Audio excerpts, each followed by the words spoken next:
ठोस बने रहना, उसमें पिलपिला अकीदा मत रखना। एक बात में ये जुमला मोतरज़ा के तौर पर अर्ज करूं, उलमा की अच्छी तादाद है।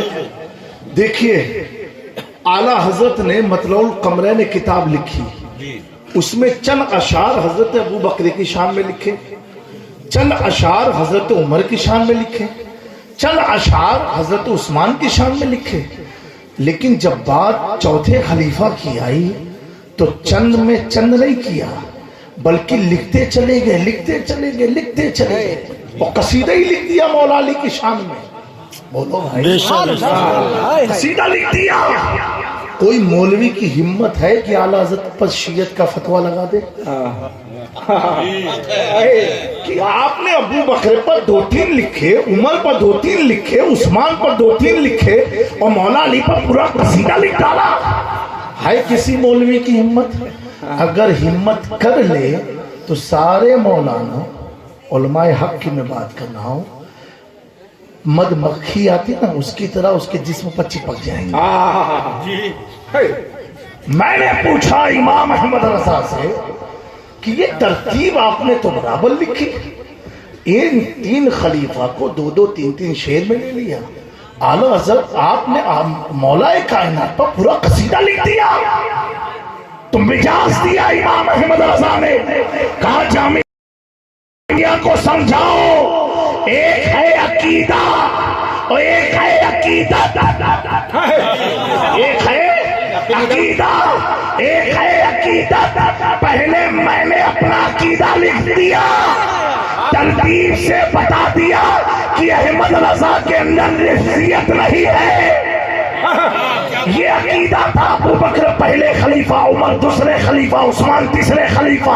अब मौला अली की जब बात आई मैं लिखता चला गया, तो अगर कोई सवाल उठाए तो बता देना तरतीब अकीदा है, और अली की शान में जो लिखा है ये मेरी अकीदत है, ये मेरी अकीदत है। आज कंफ्यूजन हो कहा रही है कि अकीदत को अकीदे पर गलबा किया जा रहा है, तो जब जब अकीदत को अकीदे पर गलबा किया जाएगा तो गुमराहियत का दरवाजा खुल जाएगा। और अगर अकीदत अकीदे के मुताबिक हो तो मेरा इमाम कहता है अहले सुन्नत का है बेड़ा पार, असहाबे हुजूर नज्म और नाम है गलत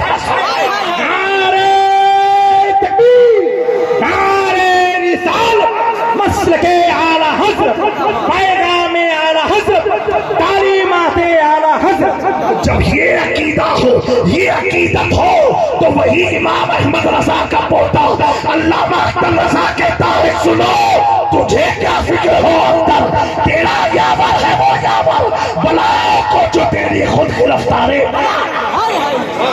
नबी मुख्तार कुल है जिसको जो चाहे तो मेरे दोस्तों गड़बड़ यहीं पर हो रहा है, अकीदा समझा ही नहीं और अकीदत बढ़ा दी है। पहले अकीदा सुधार लो, फिर अकीदे से जब मजबूत हो जाओगे तो अकीदत कभी तुम्हें गुमराहियत की तरफ नहीं ले जाएगी। समझे मेरी बात को? आज मैं इस इलाके में आ रहा था तो मैंने रास्ते में देखा, मौलाना से भी पूछा, बड़ा अफसोस हुआ, कई इदारे सल्फियों के नजर आए।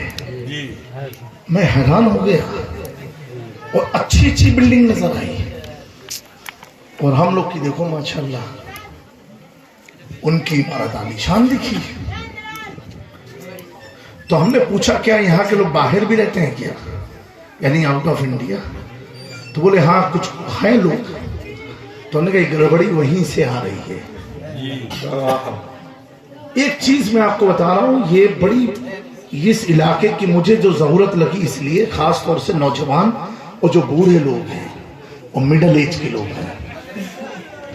देखो ये कहते हैं बड़ी आसानी से, जब कुरान हमारे पास है, हदीस है, सुन्नत है, सुन्नती को हदीस कहते हैं, हदीस को सुन्नत भी कहते हैं, ये है, तो अब हमें किसी की तकलीद की जरूरत क्यों है?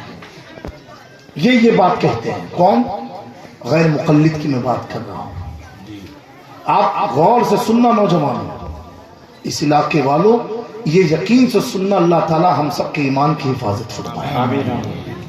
حضور پاک صلی اللہ علیہ وسلم نے فرمایا قرب قیامت ایمان بچانا اتنا مشکل ہوگا جیسے ہتھیلی پر آگ کا کوئلہ رکھنا. ایمان اگر ہے صحیح تو مدرسے میں دیا ہوا پیسہ آپ کو کام آئے گا. لنگر، غوث پاک کی نیاز، عرس و فاتحہ سب